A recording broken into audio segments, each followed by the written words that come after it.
Hello friends, I am Aswani Kaushik. Please like this video and subscribe this channel and press the bell icon for more updates. और video की पूरी जानकारी के लिए video को and तक देखना। हेलो दोस्तों, जीनियस राइट चैनल में आपका स्वागत है। आज हम डिस्कस करेंगे LIC के न्यू जीवन लक्ष्य की। इसका टेबल नंबर 933 है।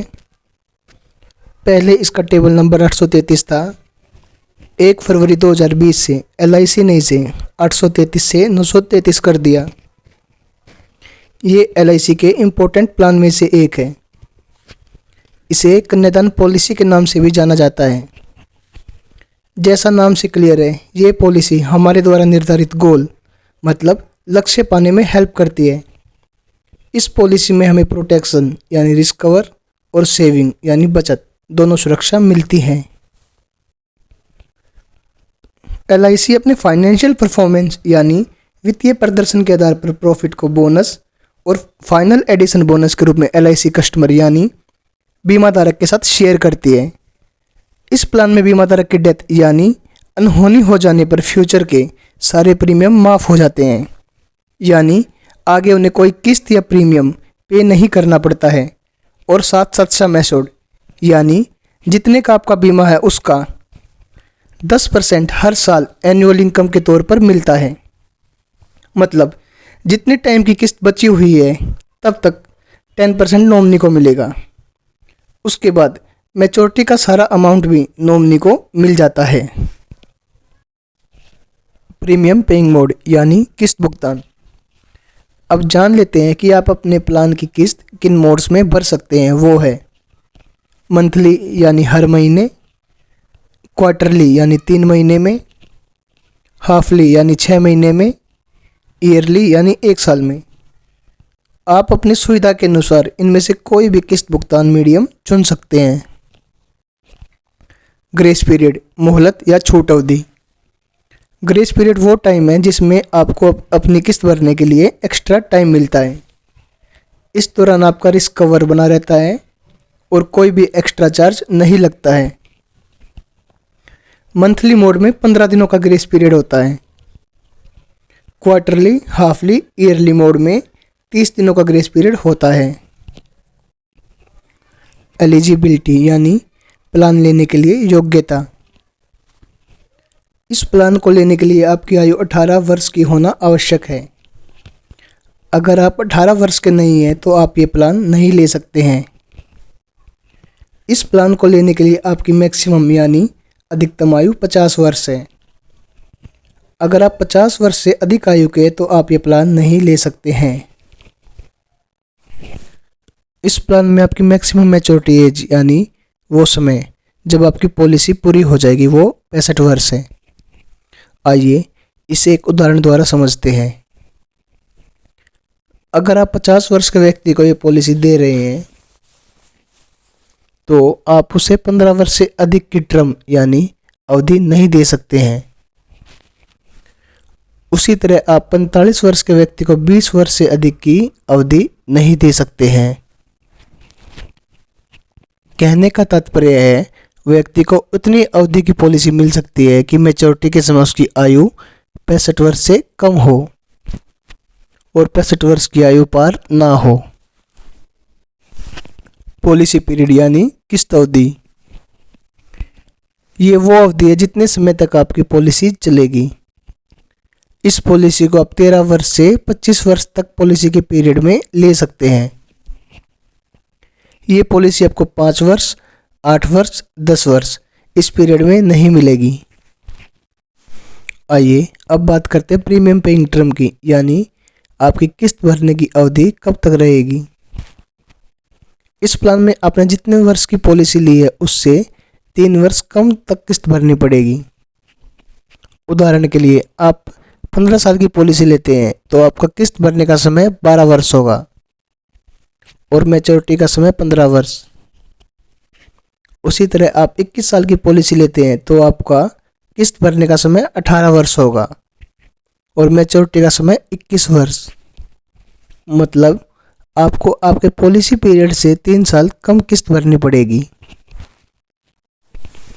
आइए अब बात करते हैं मिनिमम सम एश्योर्ड की, यानी जितनी अवधि या वर्षों का आपने प्रीमियम टर्म लिया, उतने प्रीमियम टर्म में आपको न्यूनतम 1 लाख रुपए की राशि जमा करानी पड़ेगी। मतलब मिनिमम सम एश्योर्ड 1 लाख रुपए होगा। आपके मैक्सिमम सम एश्योर्ड की कोई लिमिट नहीं है, लेकिन ये आपकी इनकम पर डिपेंड करता है। आइए अब एक एग्जांपल द्वारा इस प्लान के बेनिफिट समझ लेते हैं। एक पर्सन है मिस्टर राम, उन्होंने जीवन लक्ष्य प्लान लिया।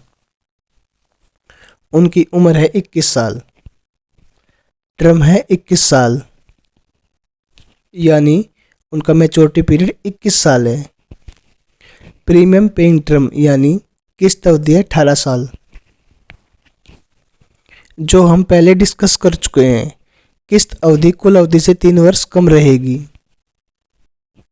डेथ सम एश्योर्ड है 5,50,000, जिसके बारे में हम आगे डिस्कस करेंगे। बेसिक सम एश्योर्ड है 5 लाख का, यानी यहाँ राम ने 5 लाख का बीमा लिया है। पहले साल में जो किस्तें बनेंगी वो कुछ इस प्रकार होंगी।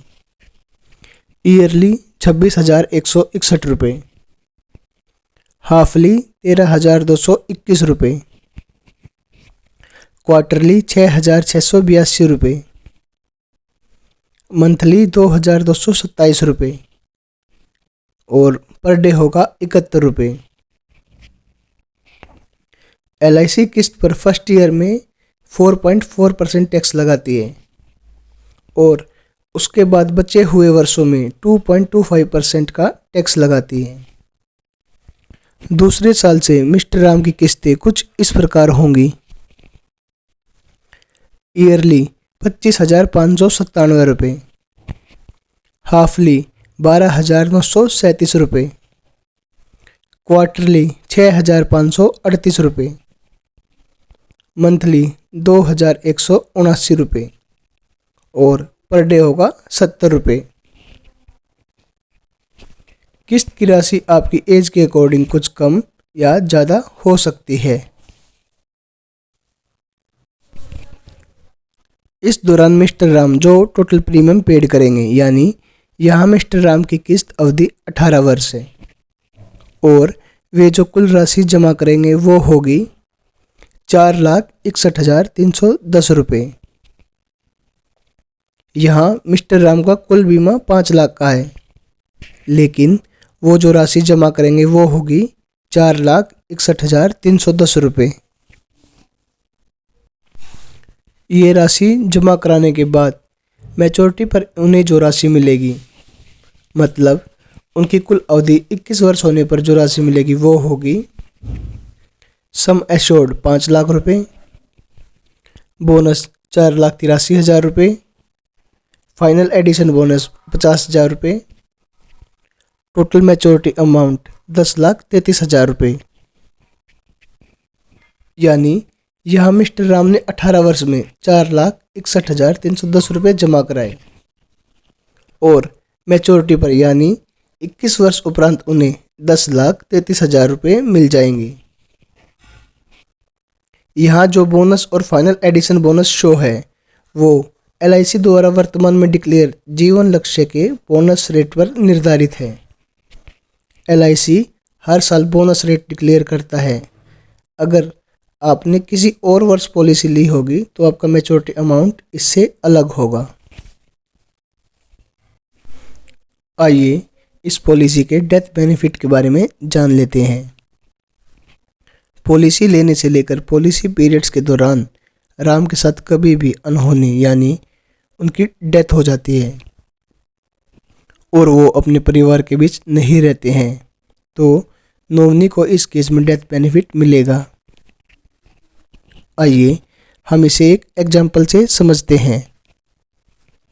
राम का पॉलिसी पीरियड 21 वर्ष है।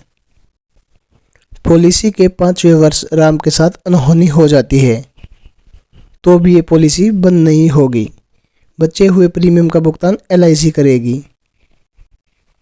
यहाँ LIC 5वें वर्ष से 21वें वर्ष तक सम एश्योर्ड का 10% नॉमिनी को भुगतान करेगी।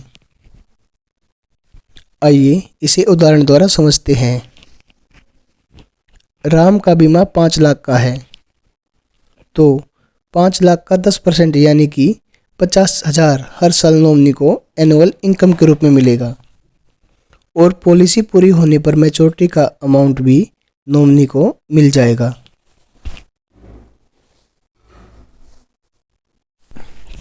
यहाँ नॉमिनी का जो मैच्योरिटी अमाउंट होगा वो होगा 110% of sum assured plus bonus plus final addition bonus, यानी 5,50,000 प्लस 4,83,000 प्लस 50,000 बराबर है 10,83,000 रुपये। यानी जो आपका मैच्योरिटी अमाउंट था उसमें डेथ सम एश्योर्ड का 10% जोड़कर आपके नॉमिनी को मिल जाएगा। ये इस पॉलिसी का काफ़ी इम्पोर्टेंट पॉइंट है, इसलिए मैं फिर से बताना चाहूँगा कि पर्सन के साथ अनहोनी होने पर सम एश्योर्ड का 10% हर साल नॉमिनी को एनुअल इनकम के रूप में मिलेगा और मैच्योरिटी होने पर पूरा अमाउंट भी नॉमिनी को मिल जाएगा और बचे हुए प्रीमियम का भुगतान LIC करेगी। आइए अब हम इस प्लान के राइडर्स के बारे में जान लेते हैं। इस प्लान में आपको जो राइडर्स मिलेंगे वो है accidental death and disability benefit, accidental benefit rider, new term assurance rider, new critical illness rider. आपको राइडर प्लान्स लेने के लिए कुछ एक्स्ट्रा प्रीमियम पे करना पड़ेगा। अगर आप राइडर्स के बारे में और जानना चाहते हैं तो कमेंट कर दीजिए, उसके लिए मैं सेपरेट वीडियो बना दूंगा। आइए अब हम इस पॉलिसी की सरेंडर वैल्यू के बारे में जान लेते हैं।